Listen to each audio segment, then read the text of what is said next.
afternoon. My name is Kyle Paradis. I'm the Scientific Chair for EASM 2023 Belfast, and I'm delighted to introduce to you our fourth keynote speaker, Professor Alison Doherty from Western University in Canada.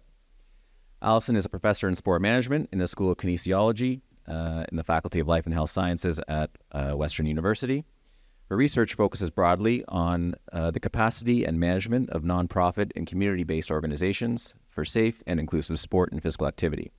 She is currently leading and collaborating on projects advancing insight to creating a safer sport culture, gender equity in sport leadership, integration of newly arrived migrants in and through organized sport, and the management of concussion in youth sport. Alison's extensive research portfolio has been supported by over $1 million in funding from the Social Sciences and Humanities Research Council of Canada, Sport Canada, Ontario Ministry of Culture, Tourism and Recreation, and the Ontario Trillium Foundation. Alison has been a past recipient of the North American Society for Sport Management Dr. Earl Ziegler Lecture Award and the NASM Distinguished Service Award. She has also served the sport management community as president of NASM and editor of the Sport Management Review.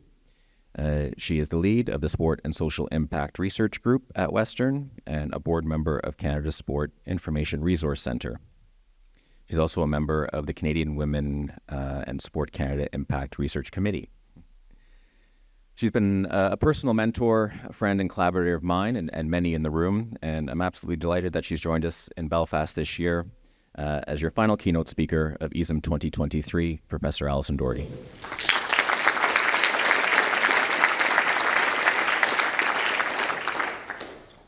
Thank you, Kyle. I'm very pleased to be here in Belfast for EASM 2023 and honored to be invited by the organizing committee to share some thoughts. So I'm going to start by taking you back 10 years ago, a little retrospective. There was no pandemic. I was 39. Oh yeah, okay, good. The iPhone 5S was unveiled. I know some of you still have that. Esport viewing doubled to 2.4 billion hours. Now, some of you know, but I cannot imagine what that value is now. Bayern Munich won the UEFA Champions League. Any fans here? No? Okay. Anyway, that was held at Wembley Stadium in honor of the 150th anniversary of the Football Association of England.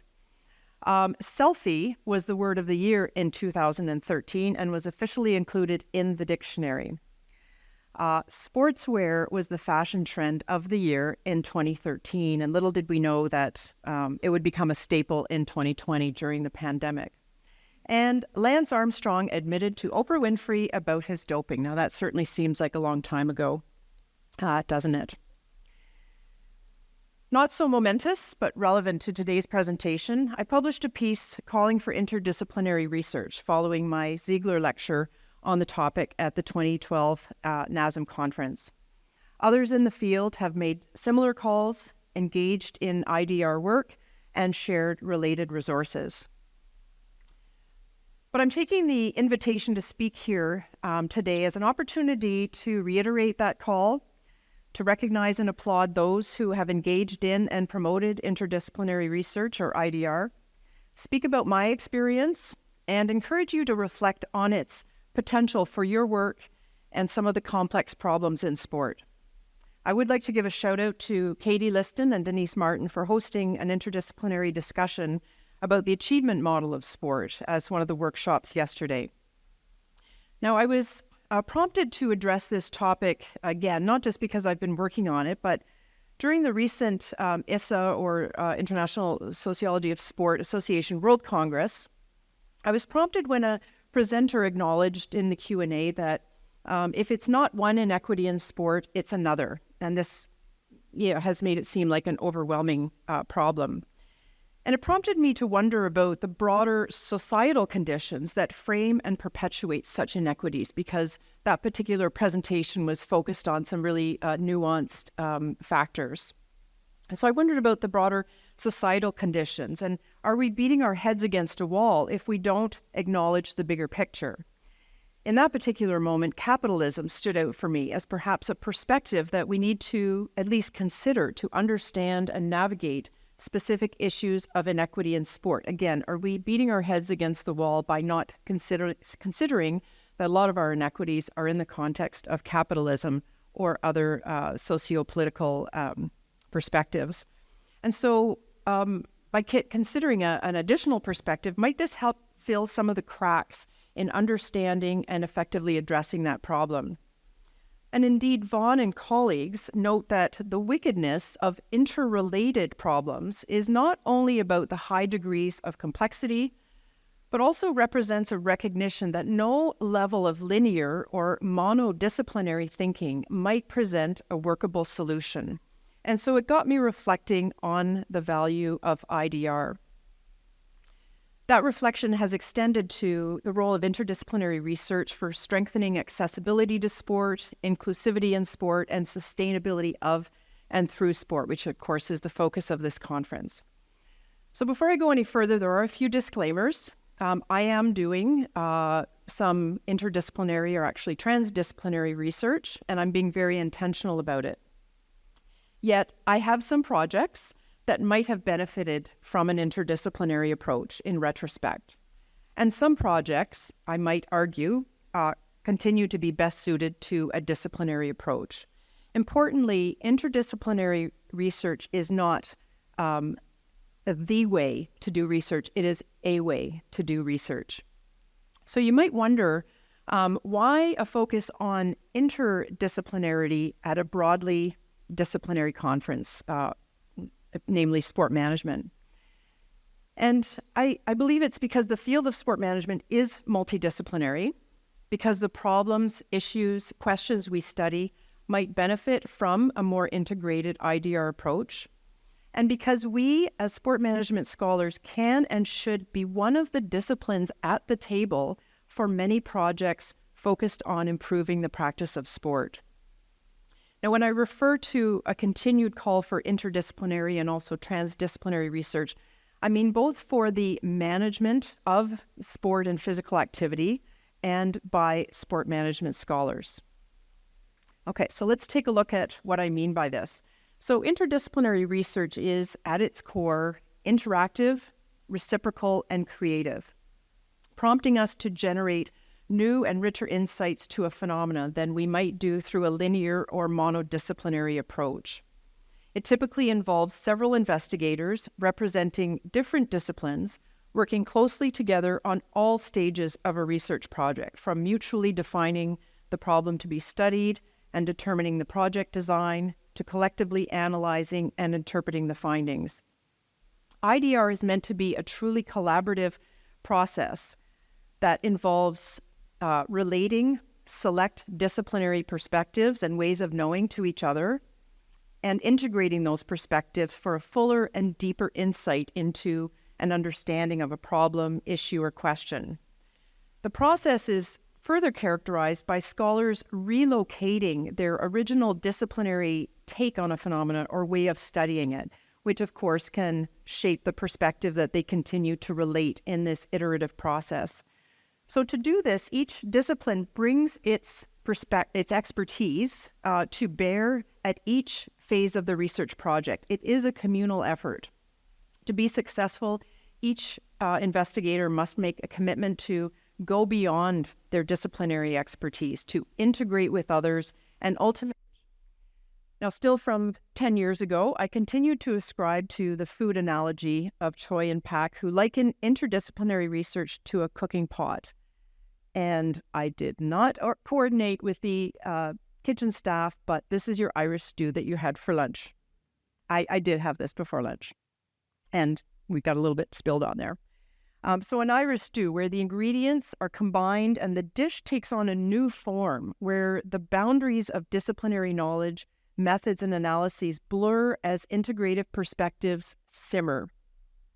In contrast, a disciplinary approach is like a single vegetable, while a multidisciplinary approach is like a salad with the different ingredients brought to the table but retaining their original form.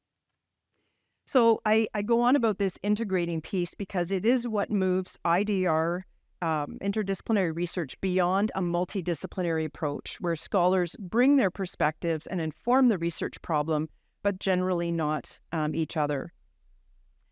Now, one of my updates, there are a few updates since 2013, is to consider a Venn diagram. And I thought that this might be a more suitable depiction of IDR, as it indicates where the full integration is intended to occur. And you can see the spot in the middle, and of course, where the stew simmers.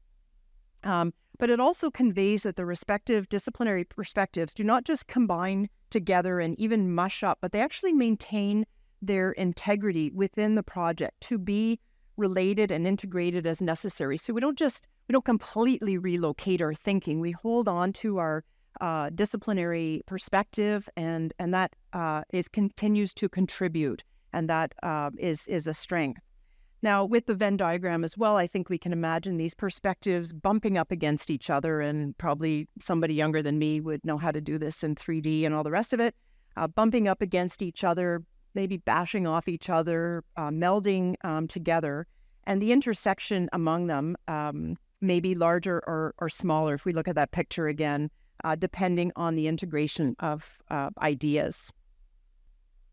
So the value of IDR is largely about addressing complex, nonlinear problems, of which there are many in sport. I shared some examples in 2013, and we can add even more contemporary topics to the list, some of which I consider later. I do want to give a shout out to Simon Shibley. He highlighted the complexity of sport participation inequality from an intersectional perspective in his keynote at the start of the conference. Certainly, he's highlighted what a complex problem that is. So I want to focus specifically on the value for such problems of an IDR approach, taking into account additional perspectives, angles and lenses. We talk about that. What lens are you using?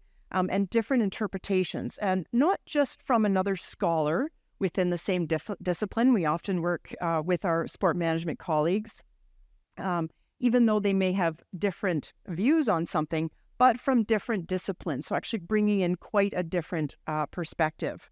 Another value, this process may prompt us to reframe our questions when quite different perspectives are involved, and the initial goal is a mutually determined research problem. IDR may be particularly useful for disruptive research that seeks to challenge a view rather than just to fill a gap, to co-construct counter-narratives, specifically in the context of dominant discourses. Many of us are trying to do this, and IDR can help by bringing in these different disciplines. It can help us break out of our disciplinary boxes and go head-to-head with established lines of inquiry and explanations. And it can help to bridge the research practice gap by considering the richness and complexity of social issues and filling some of the cracks in evidence that may constrain the uptake of research by those who use it or can use it. IDR, by definition, incorporates different perspectives and breaks down the walls between those perspectives, even perhaps as they bash against each other. And these different perspectives that may be held by policymakers and practitioners who we endeavor to perform. We can't assume that they come from the same discipline as us. It may be quite different, and there will be great value in having that discipline represented at the table, if not that person. And so IDR can intentionally include and integrate these diverse perspectives from the outset for more relevant, usable evidence to address social issues in sport. And with IDR, we can expand our audience. And it can, by definition, transcend linear or monodisciplinary and essentially reductionist thinking in sport. Montori notes and even chastises that a disciplinary approach gives us a partial view. And maybe we know that, but this view is often taken to be the whole, and that is a problem. Interdisciplinary research is a nonlinear and more expansive approach to investigating complex problems in sport. I also want to reflect on transdisciplinary inquiry. This is another update from 2013 as an extension of IDR that's particularly relevant to the applied field of sport management. And as it turns out, my research has gone in this direction.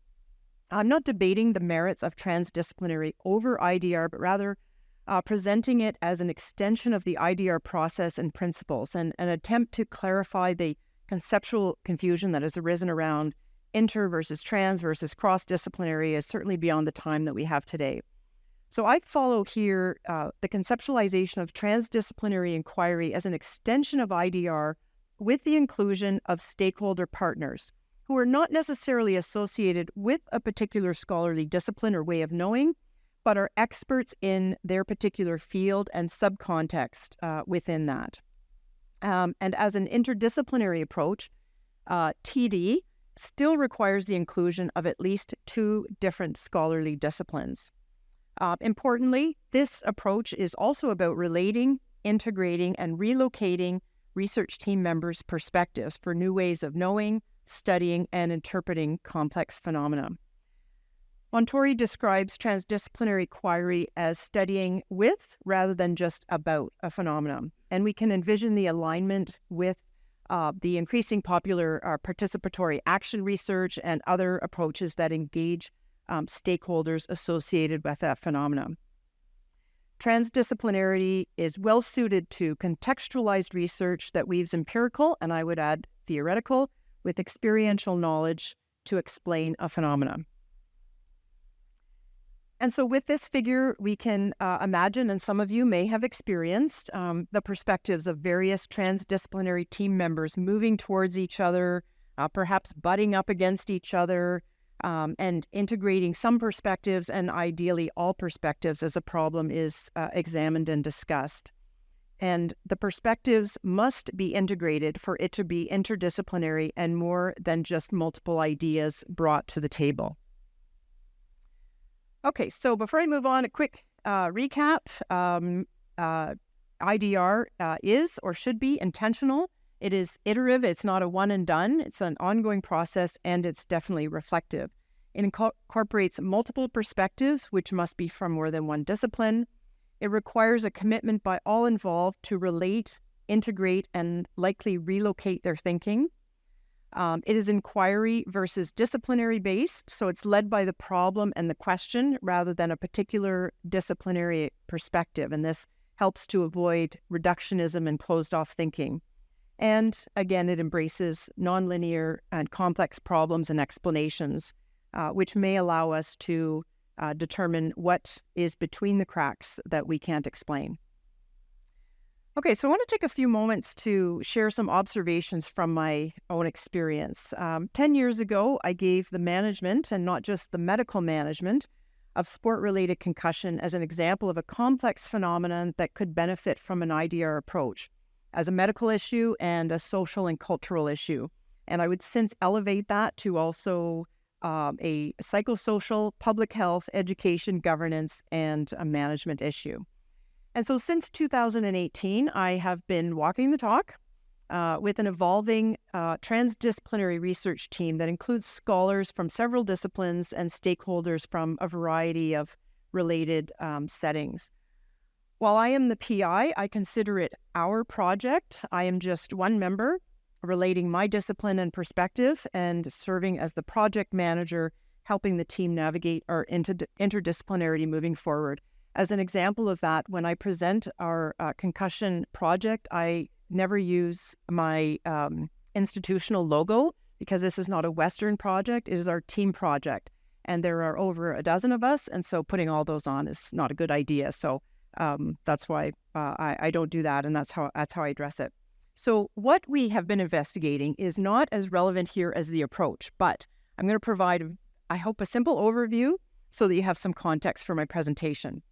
So the problem that we have focused on is the continuing low levels of knowledge about concussion and the continuing underreporting of suspected concussion by athletes and key actors in youth sport. And this is despite continuing education, public service announcements, policies, and so on continues to be a problem. Our research question focuses on what are the multi-level influences to that knowledge and reporting of suspected concussion. So what is influencing people to report and to, perhaps more importantly, to not report concussion? And so we have mapped the range of influences based on existing empirical evidence. We haven't collected any primary data ourselves. And so the result is a model highlighting the comprehensive range of influences to better inform efforts to improve reporting for safer sport. So I'll take a step back and go briefly through our approach, which has followed the broad guidelines of REPCO. So we began with preliminary steps of framing the research problem and determining whether it constitutes a complex and thus interdisciplinary problem. And we accomplished this through a multidisciplinary literature review where we went to several disciplines and said, what are people looking at, what's going on, and workshops. And so this involved determining what topics around concussion in youth sport are being addressed and by what academic disciplines. So starting fresh, what is going on in this area? And I must say the focus on the youth context aligns with my interest in community sport, and maybe the only place that I've actually put my foot down on that one. I kind of trumped everything on that, said we're focusing on youth, although we have much discussion in our group about what youth sport means, and are we talking about organized sport, informal sport, those sorts of things. So we engaged scholars and stakeholders from these disciplines and parallel contexts in workshops to relate what is known and what is still to be known from their perspective. So you can imagine this was a very engaging conversation to say, what do you know from your youth safety? That was one of the stakeholders. What do you know about concussion? What is still to be known? And so we had quite a range of things. But we did land on the key complex problem of poor knowledge and underreporting of concussion. And we also negotiated across the perspectives to draft our IDR framework. And we landed on a multi-level socio-ecological framework that was determined to be effective to capture the reported and perceived individual, interpersonal, organizational, regulatory, and societal influences to the phenomenon of interest. So this is a complex problem. We knew that going in. We got confirmation of that, and we decided to use a socio-ecological model, which has good alignment with an IDR approach. So after this initial framing exercise, we confirmed and formally engaged the relevant disciplines and stakeholder perspectives. Our transdisciplinary research team comprises scholars or stakeholders representing community sport, youth safety, sports psychology, sports sociology, law, sport policy, sport medicine, knowledge translation, coaching, and public health. In our first meeting with this group, and focused on the research question, team members related their own perspective about the problem. Then they reflected on what they heard from others, and we started to integrate the perspectives. And we could see, and I experienced this myself, relocating our own thinking. There was lots of discussion, lots of interchange before integration. This is not a fast process, but I will say it was helped by in-person meetings. We identified a realist review design. If anyone's familiar with that, it's an approach that guided us to gather evidence of influences from the literature to knowledge and reporting in an effort to determine what makes a difference, for whom, and in what circumstances. And we have determined that this realist review, happy to chat with anybody about that later, is also very nicely aligned with IDR. So we conducted the realist review. We shared and discussed the findings. That was not easy. This took a few tries to make it understandable, consumable.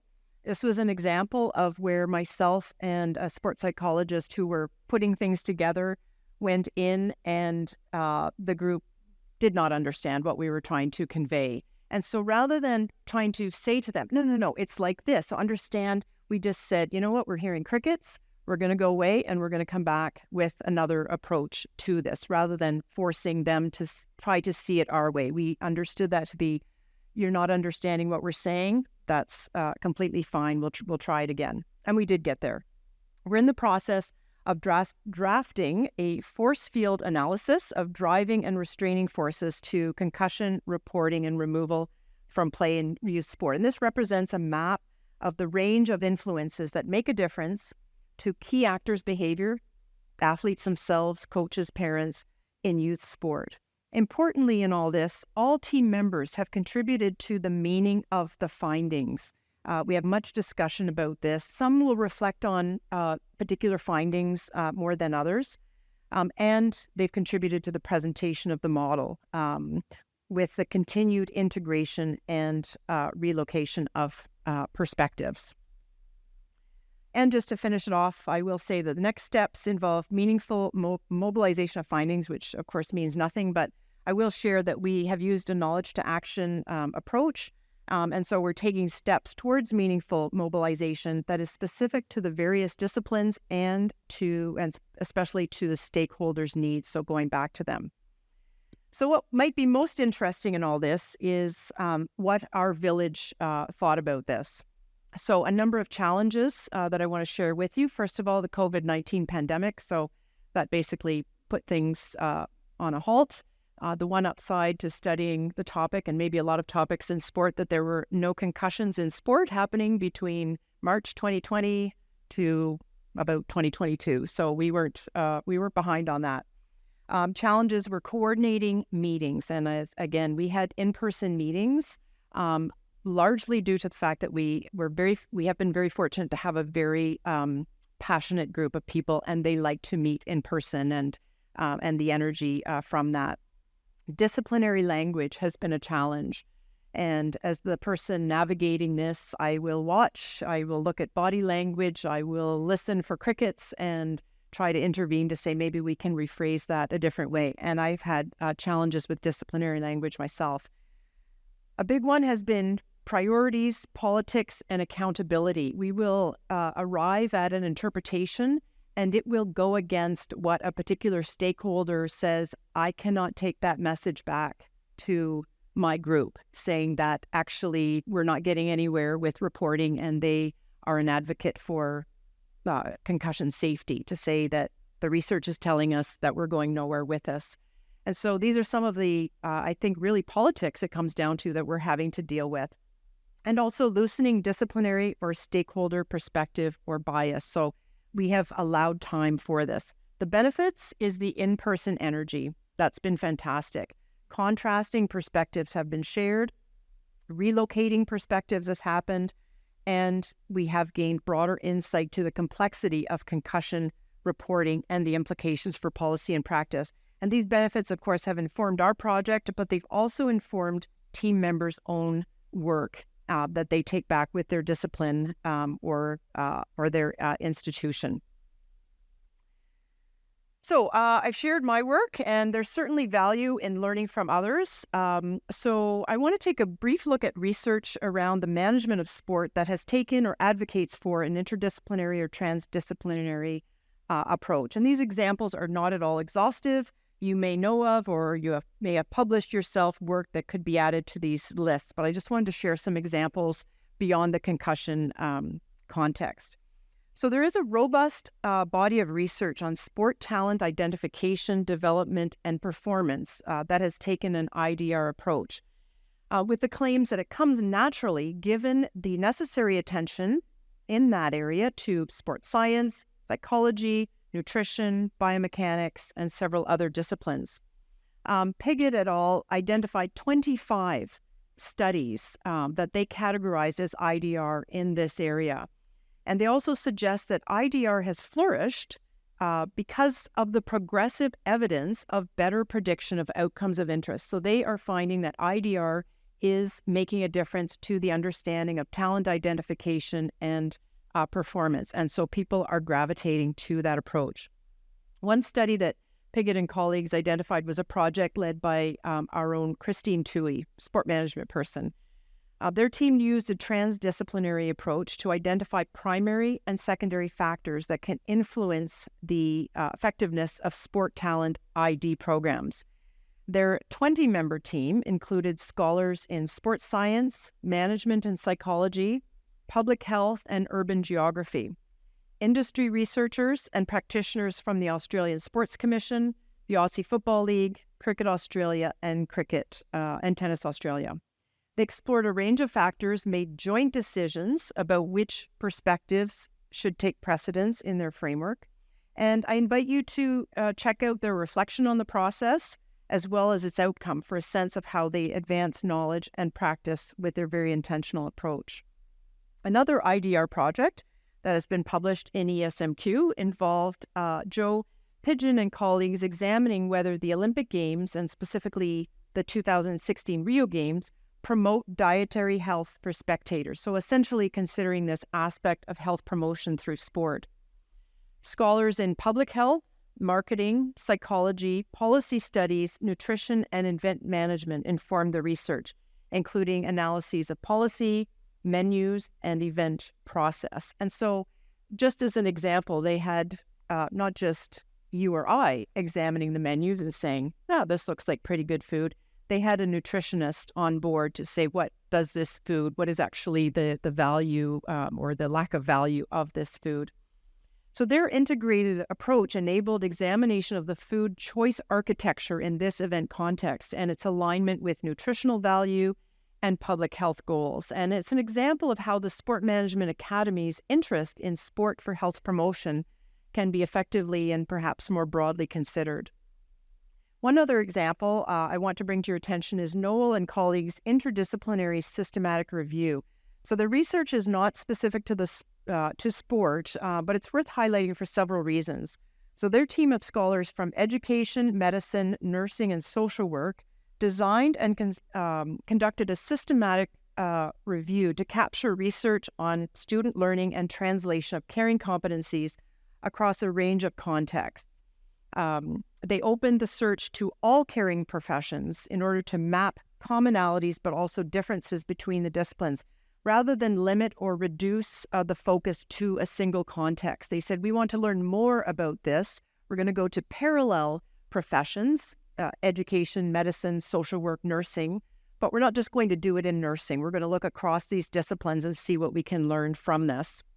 So importantly, they extracted and synthesized the data that would be meaningful for a broad interdisciplinary audience. So they didn't then go back to their discipline. They said, what does this mean about students learning about caring competencies?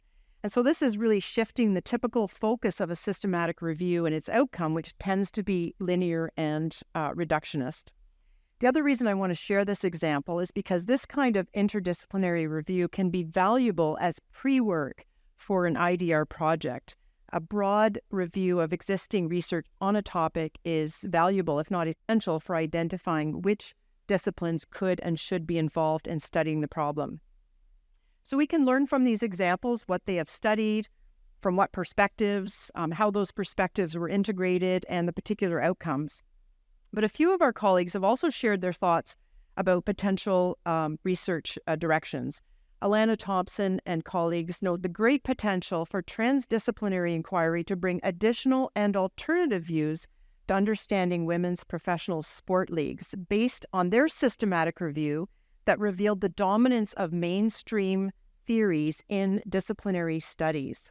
So they suggest that a broader yet integrated approach can help catalyze thinking for greater sustainability of this aspect of the sport industry. A line of inquiry that I think has good potential for IDR, and it intrigues me, I don't know why, but and transdisciplinary, has been examining eye tracking as a measure of sport fans' recall of advertising and sponsorship, and also response to on-field action. Like, isn't that cool? Just to see what people pay attention to. And including perceiving and enjoying danger in American football that has been studied by Cornwell and colleagues. So scholars working in this area appear to be either sport management or neuromotor, neurobehavior disciplinarians with very little, if any, collaboration. And so integration of these perspectives in the early stages of issue identification and study design through to integrated interpretation may result in some new and perhaps better insights and further directions for research around eye tracking.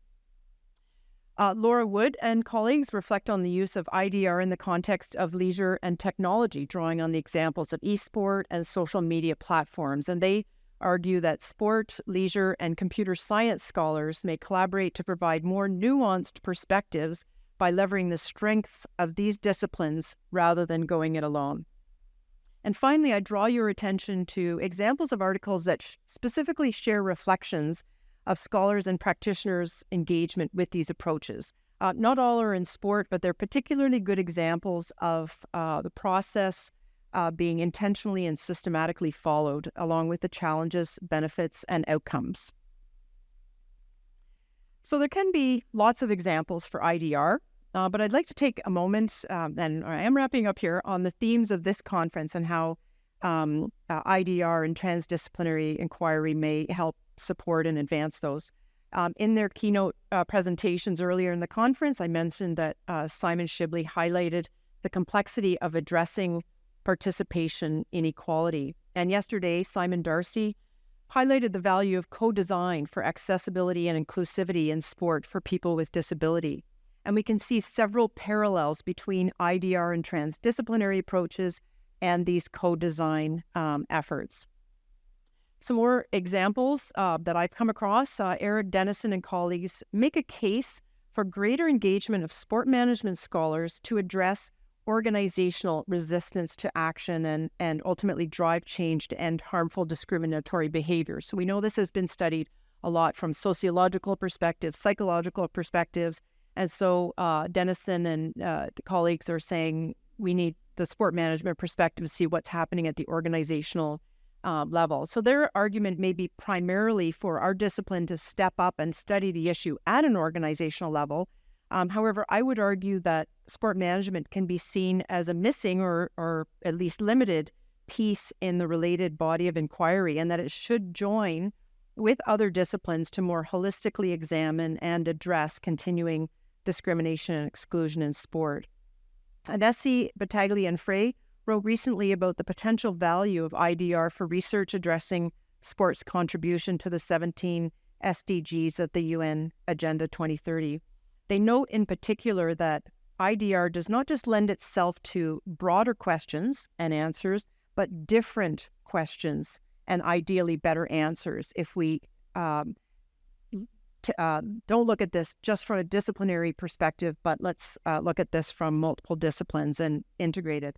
So, for example, an integrated analysis of the range of both positive and negative impacts of sport activities on the goals, as well as the consideration of collateral impacts of sport. And they argue that such considerations supported by an IDR or transdisciplinary approach can lead to the best solutions and direction forward.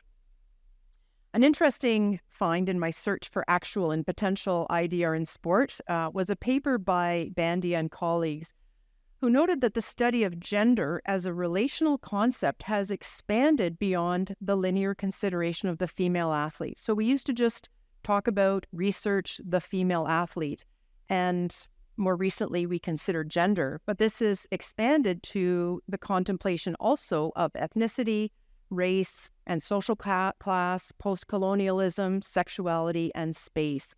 And so it is naturally involved to a multidisciplinary focus and may be best served by a further IDR approach that integrates rather than just aligns these perspectives for a rich understanding of intersectionality.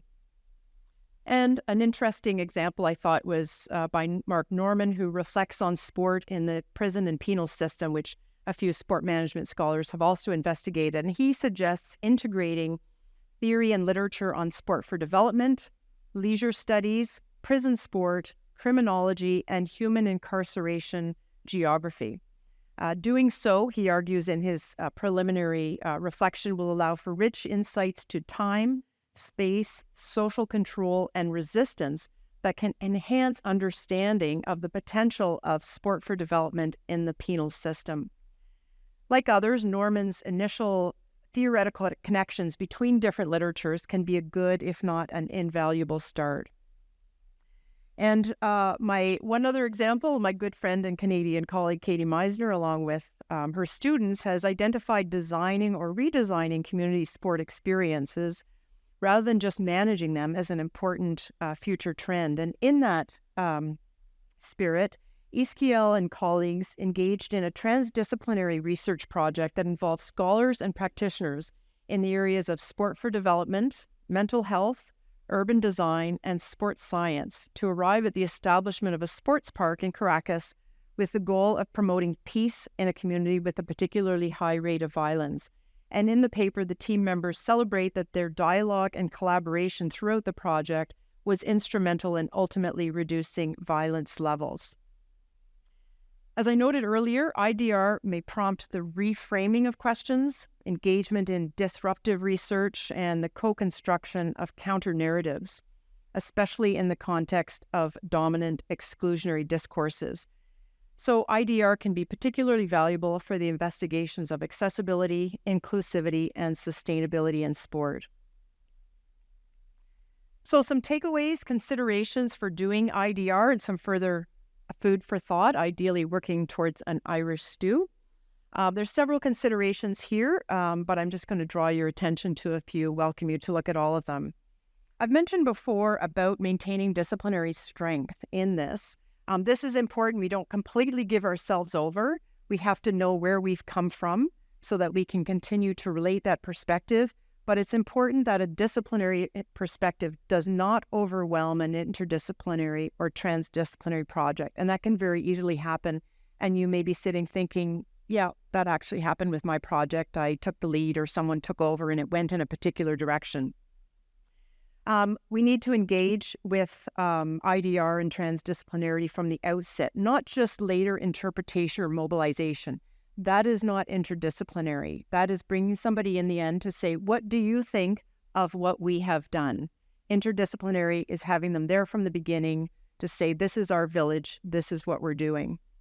I've noted several challenges of our project, and strategic, appointed, or even an emergent leader or champion of the project is key to ensuring the team can address these challenges and promote parity, reciprocity, communication, and a culture of sharing, including compromise as necessary. And finally, disciplinary scholars and stakeholder partners may come from beyond the sports sector. Even though we are multidisciplinary, we should think beyond the sports sector. As Heidenhaus notes, linking sport research to multiple life and policy domains is vitally important. And I say that we should grow the village. So what will the next 10 years hold for sport management scholars? Well, I invite you to consider IDR and transdisciplinary inquiry. Please don't wait 10 years. As you make your way back to your institutions and your research spaces, reflect on what additional disciplines or perspectives you could engage with your research. Who or what perspective is missing? You might think of a particular project or a research program as a whole. It might be a wild idea that you have, or maybe an angle that you've thought about and looked into a bit yourself and that you want to build that in. Or it could be a perspective that you discarded or wrote off as a delimitation of your work. We can't do that, but this would be interesting. And so maybe you can bring that in. What additional perspective could be part of the design, the data collection, and the interpretation? What are the cracks in understanding a complex phenomenon? IDR may seem overwhelming, and it is not for every research problem and question, but I do hope you see it as an opportunity. At least start to recognize and acknowledge that a project is delimited to a given discipline, and additional perspectives could be enlightening.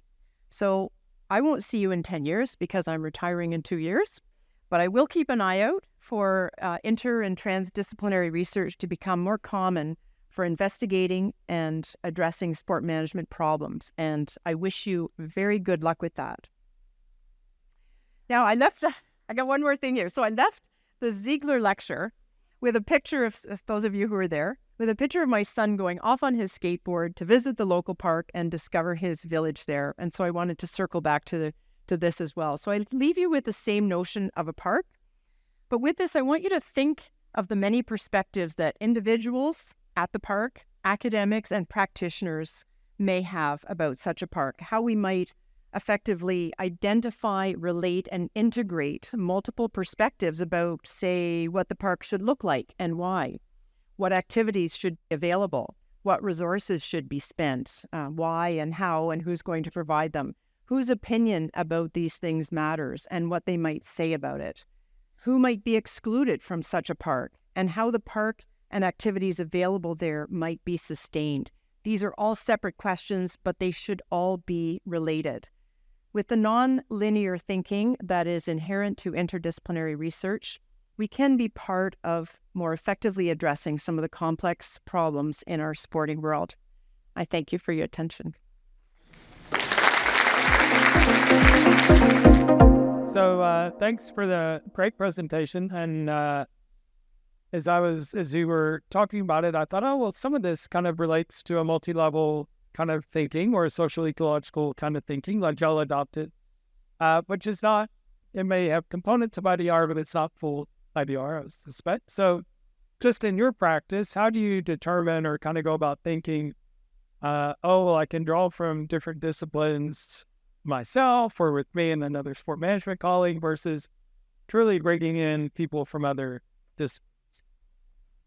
Does that make sense? Yes. So I think there's two parts to that. One is determining what disciplines and perspectives to bring in. And that can very much be helped by doing the pre-work, doing a systematic review, but a multidisciplinary, interdisciplinary systematic review to find out what is happening and who is engaged in that space. And so Repco talks about disciplinary adequacy. So we don't just grab somebody because they're the person next door or somebody that we go for a run with on our campus, but their discipline needs to make a meaningful contribution to the story. And so what we did with the concussion is we went across all possible disciplines with concussion. We also had biomechanics in there, and we determined that this was not a direction that we wanted to go. The concussion, of course, in youth sport has been looked at from a biomechanics perspective, so we put that one off. Philosophy and ethics was an angle that we started with, and there was nothing happening in that space around concussion. So we could have brought a philosophy or ethics disciplinary into it, but we would have had to bring them up to speed. And so we made the decision to involve people from disciplines and settings that already knew something about this. And so a really important piece about this was to make sure that there was this integration. Every meeting that we had, we started with relating. And so I went around the table and had people say, what's been happening in your world lately around youth sport concussion? And so several people were doing research in that area. Of course, the stakeholders had some things going on, and everybody listened. And then I'd say, has anybody heard something that they would like to comment on? With this very passionate group, often this was happening, and they would reflect back on that. And so that really helped to develop I think the rapport and the culture of sharing among the disciplinarians. But it was definitely a challenge to navigate the balance and the reciprocity to make sure that everybody had a voice. So trying to get the relevant disciplines there, and then making sure that they have a voice in that. Any other questions? Yes, Jonathan. I apologize for going on so long. I didn't realize. I'm kind of passionate about this. Thanks, Alison. My question is probably the flip side to George is, at the end of the project, when you're trying to translate the results back to stakeholders that haven't been through the relocation journey with you, is there another step that needs to translate those results back into disciplinary language, or do you design them in such a way that they're communicators across disciplines? So we've been talking about this a lot, and this is why we have a knowledge translation expert on our team. And what I'm going to do as the project manager is actually break apart from the group, and I'm going to go to each disciplinarian and particularly each stakeholder who are from very different settings and say, we have come up with this integrated model. How can you use this in your world? So I haven't seen anything about that around interdisciplinarity, but we do have to recognize that they're not working in interdisciplinary settings. I have a disciplinary field. So one of our angles, a big angle, is the public health angle. And if I was to start talking public health in here, I think I would have to, frame it for everybody and how I've come to see it.